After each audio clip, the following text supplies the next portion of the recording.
हमारी जनरेशन के आप सब लोगों ने पढ़ा होगा, इतिहास में पढ़ाया जाता है कि साहब जो कुछ मोहम्मद गजनी ने किया सोमनाथ पे, वो तो केवल पैसा लूटने के लिए किया था, उसका कोई धार्मिक भावना से लेना देना नहीं था।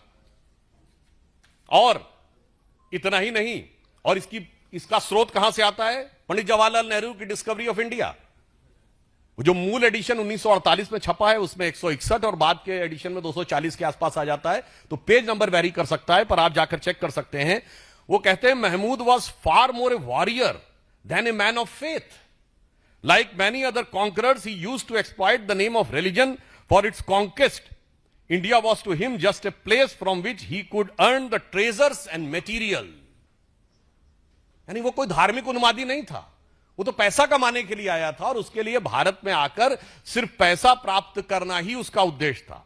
और आगे वो लिखते हैं कि वो कला का कितना बड़ा प्रेमी था कि जब वो मथुरा में एंटर करता है तो वो इतना प्रभावित हो जाता है वहां की स्थापत्य कला को देख के। The building interested him was so much impressed by the city of Mathura from Delhi. All about he wrote that there was 1,000 edifices from which the faith has fallen, nor it's likely the city attained the present. वो कहते हैं कि वो देखकर इतना अभिभूत हो जाता, कहता लगता ही नहीं इतनी सुंदर मूर्तियां और सुंदर मंदिर और सुंदर भवन मनुष्यों के बनाए हुए, ये तो जिन्न के बनाए हुए हैं।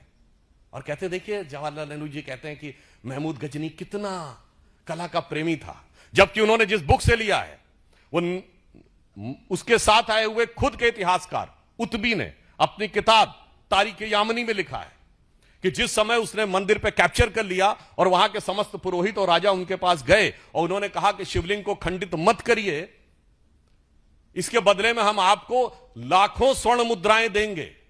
और उनके एडवाइजर्स को लगा कि ये एक अच्छा मौका है, हमें एक पत्थर से क्या लेना देना है, अगर इतना मिलता है तो ये खुद महमूद गजनी के साथ आए हुए इतिहासकार जिससे ये प्रेरणा ले रहे हैं नेहरू जी और उनके बाद उनके गोत्र के समस्त इतिहासकार।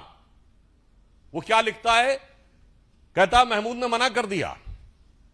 किस लिए मना कर दिया? वो कहता है इसलिए कि मैं चाहता हूं कयामत के दिन मैं एक बुत शिकन के रूप में जाना जाऊं, ना कि बुत परस्तों के साथ सौदागरी करने वाले एक गलीच बुत फरोश के रूप में।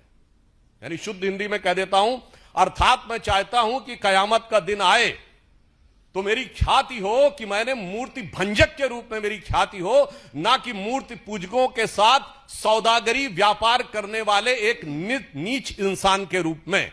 अब बताइए जितने लेफ्टिस्ट और ये सब समझाते हैं, ये सारी थ्योरी डिमोलिश जो उसी में लिखी हुई है, मगर इतिहास को कैसा डिस्टॉर्ट किया गया।